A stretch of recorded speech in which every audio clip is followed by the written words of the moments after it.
Michu Michalski. Całkowicie spontanicznie udało nam się dotrzeć na kolejny event w Dubaju.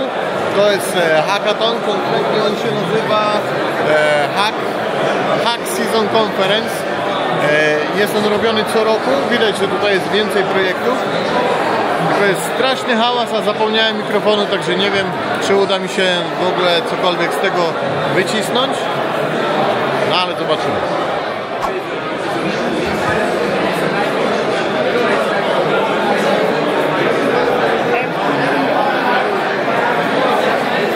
Ale tu głośno, masakra.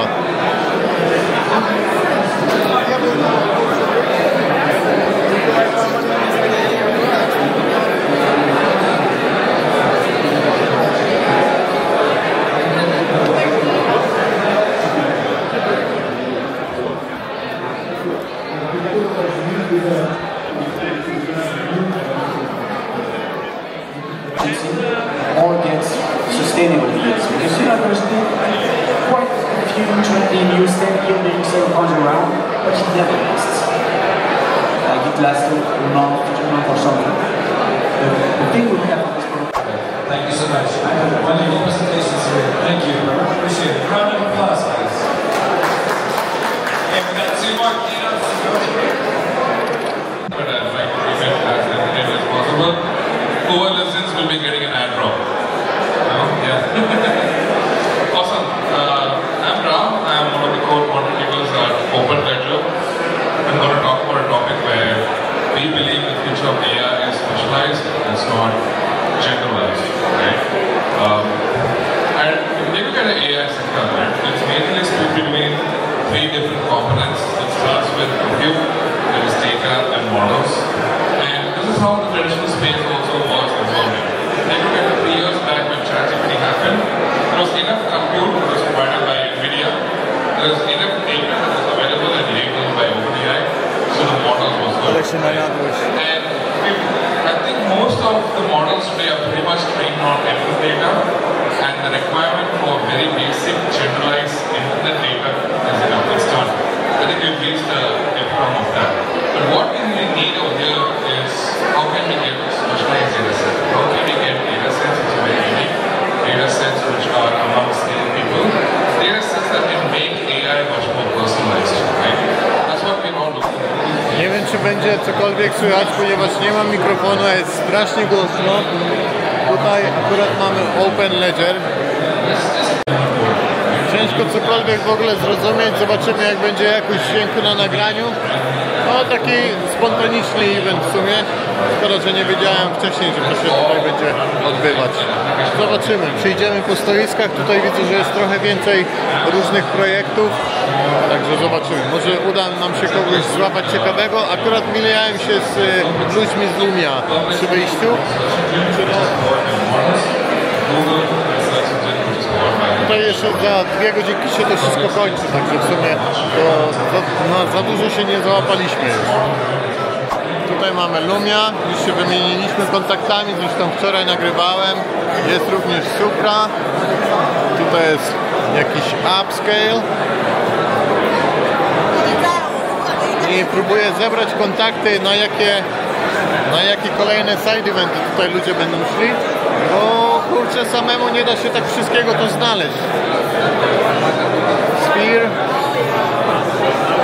Lewicz. To kojarzę. To chyba mamy nawet w portfolio, jak dobrze pamiętam. Ale jest mega głośno tutaj. Mega głośno.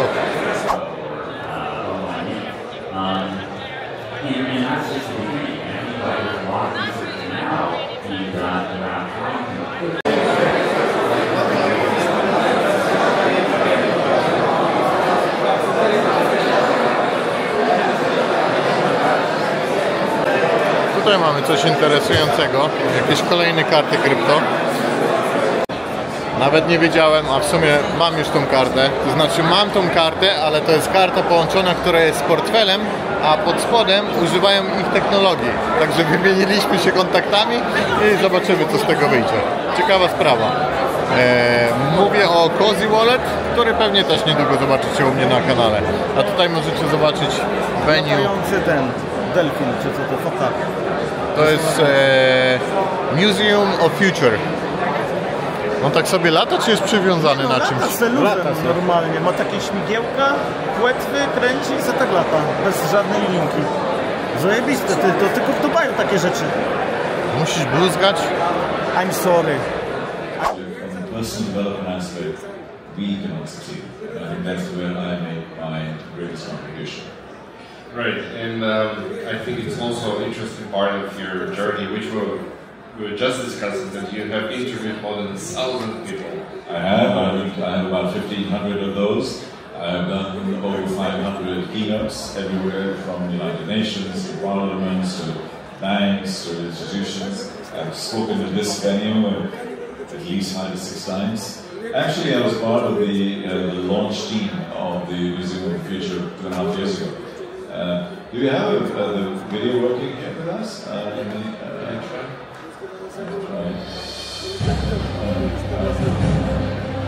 Okay, so I had one more. So I put an image here at the back, which I think is really important as a context for us. And this is Dubai in 2040. And as you can see, all of the things that are out there, you've got the drones, you've got the smart cities, and a lot of the things that we're talking about there, or what we will talk about, is really up there. So I wanted this beautiful visual context for you, because you are in this beautiful city. And to introduce myself, I actually have a short 30-second video. With your permission, I'll play that. Of course. And then you will see the kind of stuff that I get up to. So, and some of them are actually in here. I authored a book. It's called Voices of the Future. That's what I do here. I get people dancing, and then this is actually at the museum here, this event with Harvard is in this room. And as I speak all over the world, I actually end up connecting with you, and I will be talking to all of you as we progress. So, the other thing you will see here is it's not just finance. I speak in the oil sector, but with a connection of AI, technology, and all of that, all the way through. Last but not the least, take all of this and bring it into humanity, into caring, and with people. I do a lot of work with kids and students, and I want to take all my learning and technology into this part of the world. So this is what I do, this is who I am. So I thought it would be easier for you to be able to understand that. Great, amazing. With your permission, I'll do one more thing. Would you like to, today is the 2nd of May 2025, right? Would you like to go into the 22nd of May 2035? Yes? Okay, let's take a little trip into the future. Here we go. This is what you're going to see.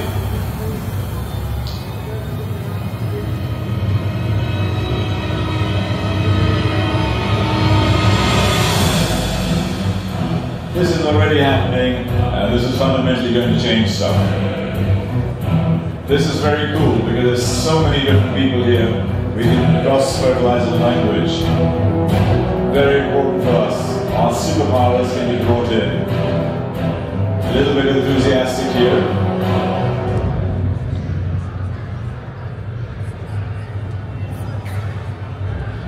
As you look at climate change, hopefully this thing would have been addressed by then.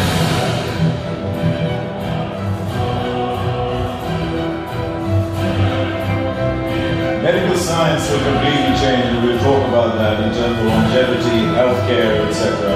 And all of these things are going to impact all of us. And I think that's what I wanted to share with you.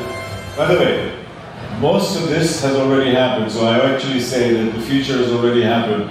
It's just unevenly distributed. So that's exactly where we are here. A lot of these things have happened. So with a show of hands, how many of you are ready for this future? Oh my God, that's more than I would have thought. Normally everybody just sort of gets a little bit scared because this future is really, really out there. So I wanted to just share a little bit of this as we look forward. Beautiful. So yeah, definitely thank you for sharing this. And today our conversation everything about AI, right? So you have a beautiful experience talking with many people, and you also have your vision about the future. If you were to created blueprints for 2030 or 2040 in your video. What 3 pillars you would start to focus on? Okay, it's actually probably 5 pillars. I would do an all-control delete on the world because all our institutions, United Nations, World Bank, IMF, and everything else is just not working. It was built 80 years ago for a post-war situation to address a different issue at a different time. The world has changed, they've tried to catch up, but they're nowhere close to it. So I would do a complete reset. First thing, I would reset all of the institutions, whether it's about data or it's about energy, all of the issues that we have. So I think the first thing is we need to be able to look at our institutions and fundamentally change them, because that whole process of governance is really critical. That's number 1. Number 2 that I will really generally change is our social education system, because in this new world, we learn differently. We have to adapt to new things and new ideas. And we are not preparing our kids of the future or ourselves for the future. And I think the education piece is critically important. And the third thing I would say is, and I believe is the number 1 most important thing for the future, and that is trust and ethics. We don't trust our institutions, we don't trust our governments, we don't trust our companies, we don't trust the data. And unless we have data and we have ethics and trust in everything that we do, we won't have a future. It'll be like a weapon of mass destruction. So AI will be a weapon of mass destruction. So these are the 3 things I would do: education, look at trust, and reinvent and reset the institutions to serve us for the next 50 years, because the current ones do not.